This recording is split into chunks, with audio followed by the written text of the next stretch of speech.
नमस्कार दोस्तों।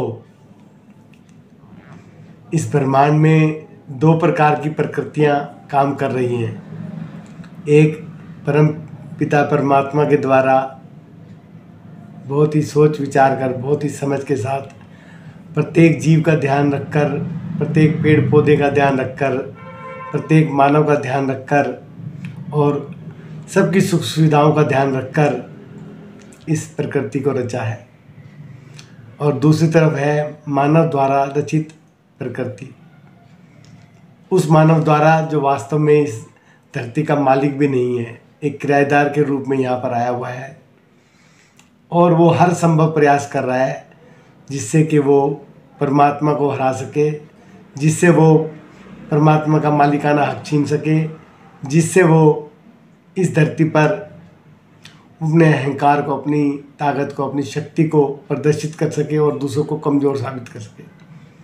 दुनिया को पीछे धकेलने की कोशिश करने वाला मानव परमात्मा के साथ एक जिहाद छेड़े हुए है, जिसका एक बहुत ही खतरनाक रूप हमारे सामने आ रहा है कि आज पूरी प्रकृति त्राहिमाम त्राहिमाम कर रही है।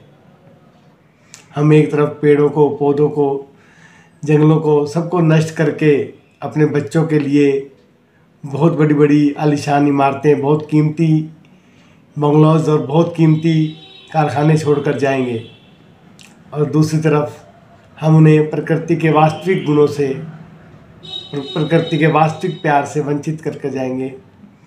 और ऐसे माहौल में हमारे बच्चे कैसे करोड़पति बनेंगे, कैसे लखपति बनेंगे, कैसे इस धरती के मालिक बनेंगे। मुझे तो लगता है कि आने वाला समय हमारे बच्चों के लिए कंगाली का रूप लेकर आएगा। एक ऐसी कंगाली जो उनको अपने शरीर की छोटी छोटी व्यवस्थाओं को पूरा करने के लिए एक बेहद खतरनाक दौर से गुजरना पड़ेगा, एक बेहद कठिनाई से गुजरना पड़ेगा। तो प्यारे दोस्तों, इस प्रकृति की रक्षा के लिए, अपने बच्चों की रक्षा के लिए प्रकृति प्रेम से जुड़ो और सारे निर्णय प्रकृति को ध्यान में रख कर लो, ताकि ये प्रकृति भी जीवित रहे और हमारे बच्चे भी माला माल रहें। जय प्रकृति माँ।